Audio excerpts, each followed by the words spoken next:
भारत का इतिहास बहुत ही पुराना है और इस इतिहास में लिखी गई कई सारी किताबें आज हमारी पहुंच से बाहर हैं। भारत हमेशा से ही दुनिया का सेंटर पॉइंट रहा है। एक समय पर सोने की चिड़िया कहलाया जाने वाला यह देश फिलॉसफी में भी बहुत आगे रहा करता था।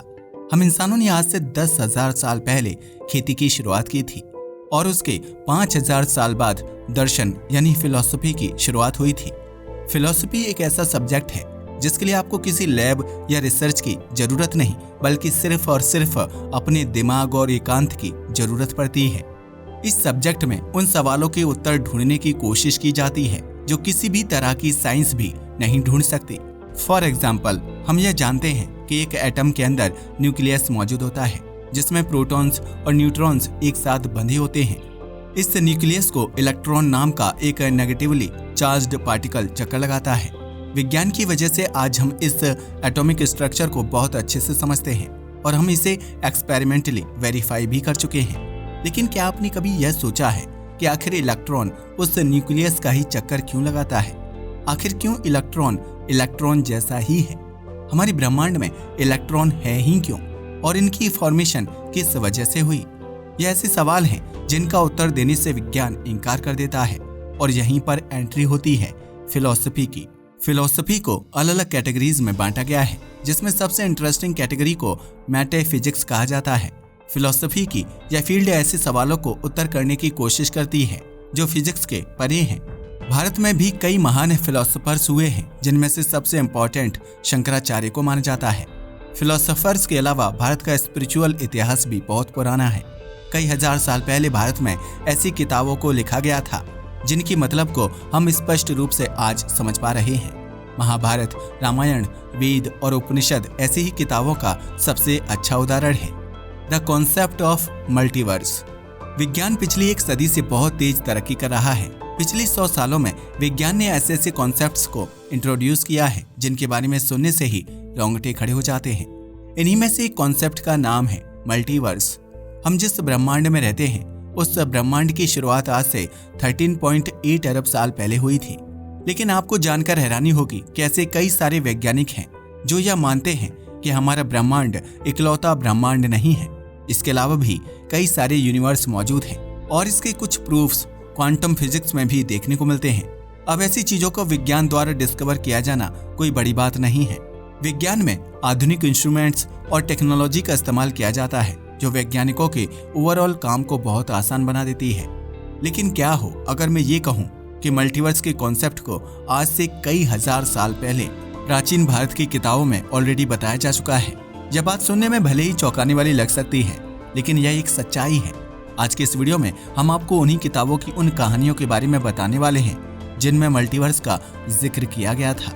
उन कहानियों के साथ साथ हम आपको मल्टीवर्स के कॉन्सेप्ट को भी अच्छे से एक्सप्लेन करने वाले हैं, इसलिए वीडियो को अंत तक जरूर देखिएगा।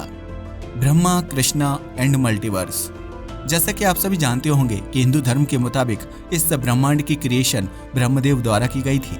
यह हिंदू धर्म के 3 सबसे पावरफुल भगवानों ब्रह्मा, विष्णु और महेश में से एक माने जाते हैं। विष्णु भगवान का एक अवतार श्री कृष्ण भी थे जो द्वारका नाम की नगरी में रहा करते थे। ऐसा माना जाता है कि इस नगरी का एक बड़ा हिस्सा समुद्र में डूब चुका है, लेकिन इसके थोड़े बहुत अवशेष आज भी गुजरात के समुद्र तट पर मौजूद हैं। श्री कृष्ण द्वारका नगरी में मौजूद अपने महल में रहा करते थे। एक बार की बात है, ब्रह्मदेव उनसे मिलने उनके महल आते हैं। महल के दरवाजे पर पहुंचने के बाद वह द्वारपाल को देखते हैं जो उन्हें अंदर जाने से रोक देता है। ब्रह्मदेव घमंड में द्वारपाल से कहते हैं कि जाओ और श्री कृष्ण से कहो कि मैं यानी ब्रह्मदेव उनसे मिलने आए हैं। द्वारपाल इस खबर को तुरंत ही श्री कृष्ण तक पहुंचा देता है और ब्रह्मदेव के पास वापस आने के बाद उनके उत्तर को बतलाता है। श्री कृष्ण ने द्वारपाल को ब्रह्मदेव से यह पूछने के लिए कहा था कि वह कौन से ब्रह्मदेव हैं। इस सवाल को सुनने के बाद ब्रह्मदेव थोड़े चिंतित हो जाते हैं और पूछते हैं कि क्या इस ब्रह्मांड में मेरे अलावा भी कोई दूसरे ब्रह्मा मौजूद हैं? द्वारपाल इस सवाल का उत्तर नहीं देता है और थोड़ी देर की शांति के बाद ब्रह्मदेव दोबारा से द्वारपाल को श्री कृष्ण के पास भेजते हैं। इस बार श्री कृष्ण ब्रह्मदेव को अंदर आने की अनुमति दे देते हैं। अंदर आने के बाद ब्रह्मदेव श्री कृष्ण से पहला सवाल यही करते हैं कि द्वारपाल द्वारा पूछे गए उस सवाल का क्या मतलब था। क्या मेरे अलावा भी इस ब्रह्मांड में कोई दूसरे ब्रह्मा मौजूद हैं?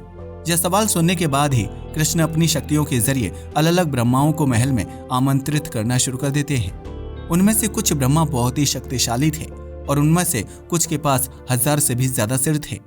यह सब देखकर हमारे चतुर्मुखी ब्रह्मदेव चिंतित और भयभीत हो जाते हैं और श्री कृष्ण के चरणों में अपना सिर झुका देते हैं। श्री कृष्ण उन्हें उठाते हैं और कहते हैं कि आप अकेले नहीं हैं जो किसी ब्रह्मांड का पालन पोषण कर रहे हैं। आपके जैसे दूसरे ब्रह्मा भी हैं जो अनंत ब्रह्मांडों को संभाल रहे हैं। इस पूरे सीन को समझने के बाद यह क्लियर हो जाता है कि श्री कृष्ण यहाँ पर अनंत ब्रह्मांड के होने का दावा कर रहे थे। उनके मुताबिक हमारा ब्रह्मांड इकलौता ब्रह्मांड नहीं है, बल्कि इसके अलावा भी कई सारे दूसरे यूनिवर्स हैं जिन्हें दूसरे ब्रह्माओं द्वारा चलाया जा रहा है। फिजिक्स में इटर्नल इन्फ्लेशन नाम की एक थ्योरी हमें यह बताती है कि हमारे ब्रह्मांड में दूसरे छोटे छोटे ब्रह्मांड भी मौजूद हो सकते हैं। ये सभी आपस में मिलकर मल्टीवर्स की फॉर्मेशन करते हैं। जिस तरह से हमारे सौरमंडल के अलग अलग ग्रह एक साथ सौरमंडल का निर्माण करते हैं, वैसे ही अलग अलग यूनिवर्स के आपस में कलेक्ट होने से मल्टीवर्स का निर्माण होता है। The multiverse theory.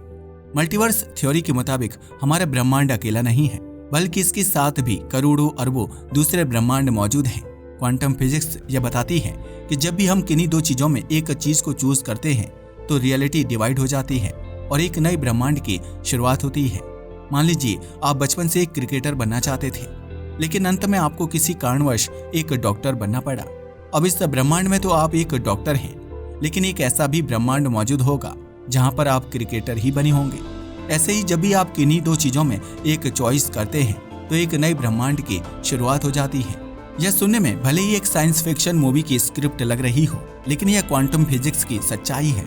मल्टीवर्स का कॉन्सेप्ट बहुत लंबे समय से वैज्ञानिकों को परेशान करता हुआ आया है। Different universe so different laws of physics. Multiverse theory के मुताबिक हमारे ब्रह्मांड के अलावा ऐसे कई सारे ब्रह्मांड मौजूद हो सकते हैं जहां फिजिक्स के नियम बिल्कुल अलग तरीके से अप्लाई होते हों। जिस तरह से हमारे ब्रह्मांड में ग्रेविटी एक अट्रैक्टिव फोर्स है, यानी यह दो चीजों को आपस में अट्रैक्ट करता है, वैसे ही किसी दूसरे ब्रह्मांड में यह एक रिपल्सिव फोर्स हो सकता है जो चीजों को एक दूसरे से दूर करने का काम करेगा। जब हम आसमान में एक गेंद को फेंकते हैं तो वह वापस पृथ्वी पर आ जाती है, लेकिन दूसरे किसी ब्रह्मांड में यह गेंद नीचे की जगह ऊपर ही जाती रहेगी और अंतरिक्ष में पहुंच जाएगी। भौतिकी के नियम अलग होने की वजह से वह ब्रह्मांड भी हमारे ब्रह्मांड से बिल्कुल अलग दिखाई देगा। उसमें मौजूद जीव जंतु भी हमसे पूरी तरह से अलग होंगे और उनसे कम्युनिकेट कर पाना हमारे लिए ऑलमोस्ट इम्पॉसिबल होगा। पिछले कई दशकों में मल्टीवर्स के कॉन्सेप्ट पर कई सारी किताबें लिखी जा चुकी हैं, जिनमें से एक बहुत ही फेमस किताब है डार्क मैटर। ब्लेक क्राउच द्वारा लिखी गई इस किताब में मल्टीवर्स के कॉन्सेप्ट को एक बहुत ही खूबसूरत और आसान तरीके से दर्शाया गया है। अगर आप इसके बारे में और जानना चाहते हैं तो आप इस किताब को जरूर पढ़ सकते हैं। Vasuki explaining multiverse to Hanuman ji. भगवान राम और हनुमान जी के बीच के रिश्ते को हम सभी ने रामायण में पढ़ा है, लेकिन आपको जानकर हैरानी होगी कि रामायण में मल्टीवर्स के कॉन्सेप्ट का भी जिक्र किया गया है। यह कहानी है तब की जब राम जी का जीवन काल समाप्त होने वाला होता है और यमराज उन्हें पृथ्वी से ले जाने के लिए आते हैं।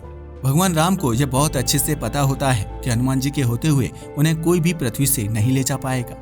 इस दुविधा को सुलझाने के लिए वह भूलोक से नागलोक तक एक दरार बनाते हैं और उसमें अपनी कीमती अंगूठी को गिरा देते हैं। बाद में वह उस अंगूठी को वापस लाने के लिए हनुमान जी को नागलोक भेजते हैं।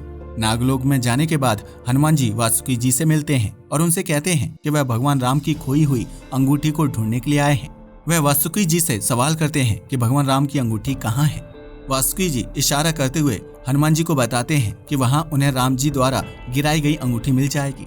तब हनुमान जी उस जगह पर जाते हैं तो वह देखते हैं कि वहाँ अंगूठियों का पहाड़ मौजूद है, जहाँ सैकड़ों एक जैसी अंगूठियां हैं। आश्चर्य में आने के बाद वह वासुकी जी से सवाल करते हैं कि इनमें से भगवान राम की असली अंगूठी कौन सी है।